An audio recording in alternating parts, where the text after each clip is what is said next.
رحیم داد کو مخاطب کرتے ہوئے نرم لہجے میں بولی، چودھری یہ دوائی کھا لے، آرام آ جائے گا۔ رحیم داد نے ایک بار پھر منہ کھولا۔ جمیلہ نے جھک کر کونین کی ٹکیا اس کے حلق میں ڈال دی۔ گلاس اٹھا کر رحیم داد کے ہونٹوں سے لگایا۔ رحیم داد پانی کے ساتھ ٹکیا نگل گیا۔ دوا کھلانے کے بعد جمیلہ بولی، اب تو آرام سے لیٹ جا۔ رحیم داد چپ چاپ ٹانگیں پھیلا کر لیٹ گیا۔ جمیلہ نے ایک بار پھر اس کی پیشانی چھو کر دیکھی۔ احمد سے کٹورے میں ٹھنڈا پانی منگوایا۔ احمد کمرے سے چلا گیا۔ کمرے میں خاموشی چھائی تھی۔ جمیلہ کرسی پر گمسم بیٹھی تھی۔ باہر موسلا دھار بارش ہو رہی تھی۔ رحیم داد آنکھیں بند کیے نڈھال لیٹا رہا۔ وہ چند لمحے اسی حالت میں پڑا رہا، پھر اس نے کراہتے ہوئے گردن موڑی۔ جمیلہ کی جانب دیکھا، رک رک کر کہنے لگا، ذمہ دارنی، میں نے پچھلے دنوں تجھ سے ایسی بات کہی تھی جس پر تو نے برا منایا۔ سسکیاں لے کر رونے لگی۔ مجھے ایسی بات نہیں کہنی چاہیے تھی ذمہ دارنی، تو۔ جمیلہ نے اسے مزید بولنے کا موقع نہ دیا، بات کاٹ کر بولی، چپ کر کے لیٹا رہ، تجھے بہت تیز بخار ہے۔ سویرے سے تیری طبیعت اتنی گڑبڑ ہے، تو نے مجھے بتایا کیوں نہیں؟ احمد تو یہی تھا، مجھے پتہ چل جاتا تو اسی سمے دوائی کھلا دیتی، اتنا تیز بخار نہ چڑھتا۔ میں نے تجھے اس لیے خبر نہ کی، تو عدت میں ہے، سوچا تو یہاں کیسے آ سکتی ہے۔ رحیم داد نے جمیلہ کی جانب دیکھے بغیر ٹھہر ٹھہر کر کہا، ایسے ہی آ سکتی تھی جیسے اب آئی ہوں، دکھی بیماری کی تو بات ہی الگ ہے۔ جمیلہ نے بتایا، میں نے مسجد کے ملا کو بلا کر پوچھ لیا تھا۔ احمد کمرے میں داخل ہوا۔ اس کے ہاتھ میں پانی سے بھرا ہوا بڑا کٹورا تھا۔ احمد نے کٹورا میز پر رکھ دیا اور میز اٹھا کر جمیلہ کے سامنے رکھ دی۔ جمیلہ نے پانی میں انگلیاں ڈبوئیں، پانی ٹھنڈا تھا۔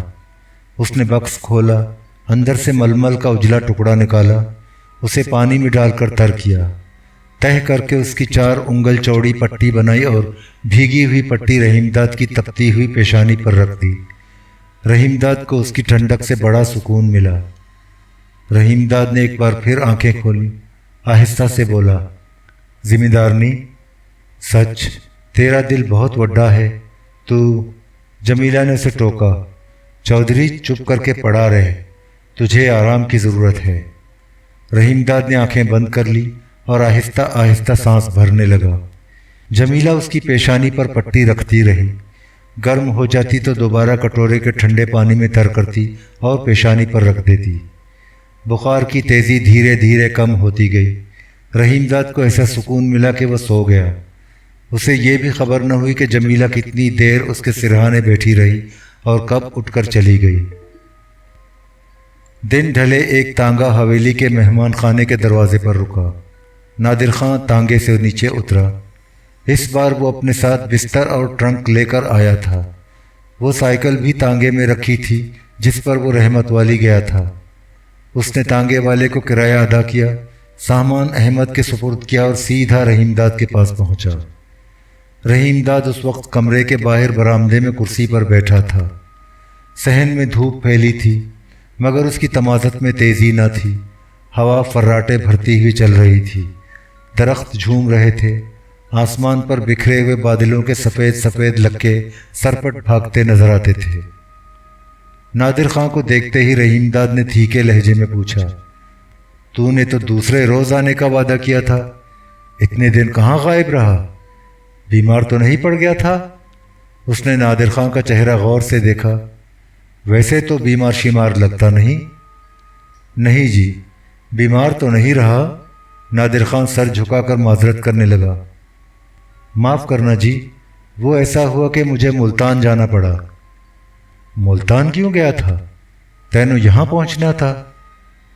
آنا تو جی میں نے یہیں تھا، پر کچھ ایسی مجبوری ہوئی کہ اچانک ملتان جانا پڑ گیا۔ نادر خان کے لہجے میں عاجزی تھی۔ کیا مجبوری ہوئی؟ تو کچھ پریشان پریشان دکھائی پڑ رہا ہے۔ رحیم داد نرمی سے بولا، کھڑا کیوں ہے؟ بیٹھ جا، آرام سے بتا، بات کیا ہے؟ نادر خان ایک قریب پڑے ہوئے مونڈے پر بیٹھتے ہوئے بتایا، وہ ایسا ہے جی، میری گھر والی کا چھوٹا بھائی ملتان ڈسٹرکٹ جیل میں ہے۔ جیل میں ہے؟ رحیم داد نے حیرت سے پوچھا۔ وہ جیل کیسے چلا گیا؟ قتل کے ایک مقدمے میں پھنس گیا تھا، سال بھر سے اوپر ہو گیا جیل کاٹتے ہوئے۔ نادر خان نے رحیم داد کو آگاہ کیا۔ میں یہاں سے رحمت والی گیا، دیکھا گھر والی بہت پریشان ہے۔ کسی نے اطلاع دی کہ اس کا بھائی سخت بیمار ہے، ایک ہی بھائی ہے اس کا۔ روتے روتے برا حال کر لیا تھا اس نے۔ اس کی حالت مجھ سے دیکھی نہ گئی، اسے تسلی دی اور فوراً ملتان چلا گیا۔ اب وہ کیسا ہے؟ ٹھیک ٹھاک ہے نا؟ اسے تو جی میں مل ہی نہ سکا، نادر خان نے جواب دیا۔ بات یہ ہے جی، اس بار تو اوپر سخت بارش ہوئی ہے، چناب میں زبردست سیلاب آ گیا، بستیاں کی بستیاں اجڑ گئیں، خریف کی فصلیں تباہ ہو گئیں، بکھری سے آگے لوپ بند ٹوٹ گیا۔ جلال آباد اور شیرشاہ کو شدید خطرہ ہے، نہروں میں شگاف پڑ گئے ہیں، ریلوے لائن پانی کے تیز ریلے سے بہہ گئی ہے، جگہ جگہ سے اکھڑ گئی ہے، جدھر نظر جاتی ہے پانی ہی پانی نظر آتا ہے۔ اس بار تو بہت تباہی مچا دی سیلاب نے، رحیم داد نے تشویش کا اظہار کیا۔ پر یہ تو بتا، تیری گھر والی کے بھائی کا کیا بنا؟ ہوا یہ جی کہ لوپ بند کی مرمت کے لیے ڈسٹرکٹ جیل کے قیدیوں کو بھی لگا دیا گیا، ان میں میرا سالہ بھی ہے۔ میں ملتان پہنچا تو پتہ چلا کہ قیدی بند کی مرمت کا کام کر کے جلد ہی واپس آ جائیں گے۔ میں انتظار کرنے لگا، 2 ہفتے سے اوپر ہو گئے پر قیدی واپس جیل نہ آئے، بند کی مرمت کا کام ختم ہی نہ ہوا تھا۔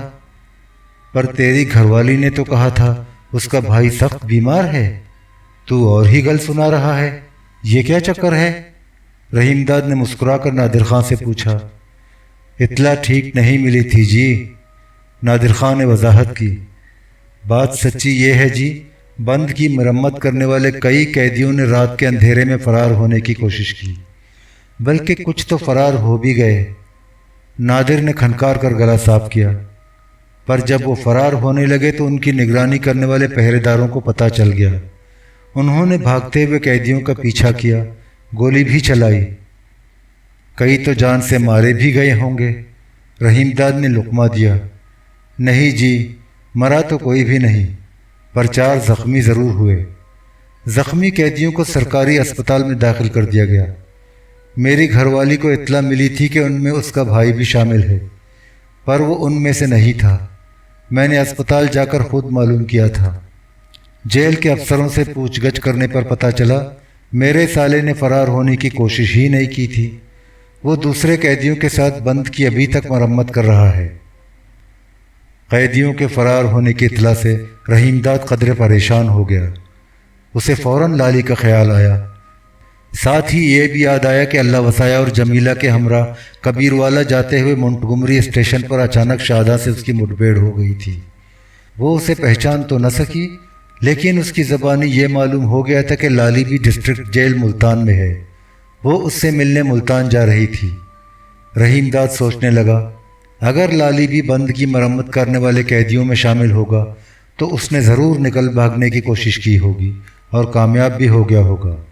وہ ایسے معاملات میں بڑا ہوشیار اور منجھا ہوا تھا، وہ ضرور فرار ہو گیا ہوگا۔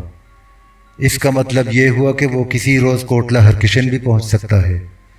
یہ سوال ذہن میں ابھرتے ہی رحیم داد کو تشویش ہوئی، مگر دوسرے ہی لمحے اس نے اپنے خدشات اور وسوسوں پر قابو پا لیا۔